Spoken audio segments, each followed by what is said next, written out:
Hi everyone. There is always a common myth that when we talk about robotic surgery, it is always believed, ये आमतौर में सोचा जाता है कि एक रोबोट ऑपरेशन को परफॉर्म करते हैं या रोबोटिक पूरा सर्जरी कर देते हैं. With this, I would like to introduce myself. I am Dr. Ritvik. I am the director of Adult Cardiothoracic and Vascular Surgery at Fortis Escort Heart Institute, Okhla in New Delhi, and also the lead and in charge of the robotic cardiac surgical program in the same hospital, and I am a qualified robotic cardiac surgeon. With this, I would like to share few things with you. मैं ये कहना जा रहा था कि जब हम robotic operations के बारे में कहते हैं और रोबोटिक सर्जरी के बारे में बात करते हैं आमतौर पे, इसका मतलब ये नहीं कि रोबोट ऑपरेशंस करते हैं. Robot doesn't perform the surgery. It is always the surgeon or the clinician who performs the operation. Robot only assist. Robot सिर्फ हमें हेल्प करती है ऑपरेशंस परफॉर्म करने में. कैसे? How a robot helps me or any other surgeon to perform the surgery. Basically हमें दो हाथ, जैसे कि मेरा दो हाथ है, मैं दो हाथ से सर्जरी करता हूँ. यानी हार्ट ऑपरेशन जब मैं करता हूँ, I use both my hands, दोनों हाथ यूज करता हूँ. But in case of robot I can use 3 हाथ या 4 हाथ. कभी कभी I can go up to 4 hands also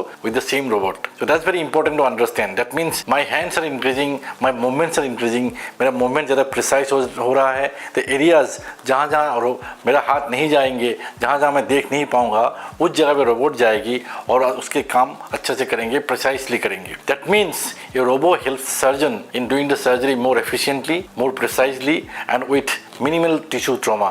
जो टिश्यू के जो ट्रॉमा जो आपको दुख पहुंचाते हैं, कोई भी सर्जरी हानि पहुंचाती है, उसकी मात्रा भी कम हो जाएंगे. That will come down. The tissue trauma will come down with the use of the robot. So एक रोबोटिक सर्जरी में एक रोबोट सही है, पर उसके साथ उसको कमांड करते हैं, जो गाइड करते हैं, वो सर्जन करते हैं. That means I am the main surgeon. The robot is only the tool to go inside the body of the patient and to perform the surgery. Robots की सर्जरी की सबसे बड़ा एडवांटेज ये है कि जहां जहां मेरा हाथ नहीं पहुंचते हैं, वहां पे रोबोट पहुंचती है. सेकेंडली, जो ब्लड लॉस होते हैं, स्पेशली इन हार्ट सर्जरी, जो ब्लड लॉस है in robotic cardiac surgery, in robotic heart surgery blood less is less. And definitely जो रोबोट से हम करेंगे, चीरा जो है, जो कट जो है, डेफिनेटली बहुत कम होगा. ओनली विथ 2-3 पोर्ट्स, 3 होल से या 2 होल से हम कंप्लीटली सर्जरी को हम परफॉर्म कर सकते हैं. सो इन नटसेल, अगर हम प्रिसाइजली और कंसाइजली और आपको इसको हम इंक्लूड करना चाहते हैं, कंक्लूड करना चाहेंगे कि रोबोटिक कार्डियक सर्जरी और robotic surgery in general is very painless, is very scarless and also it's bloodless. Also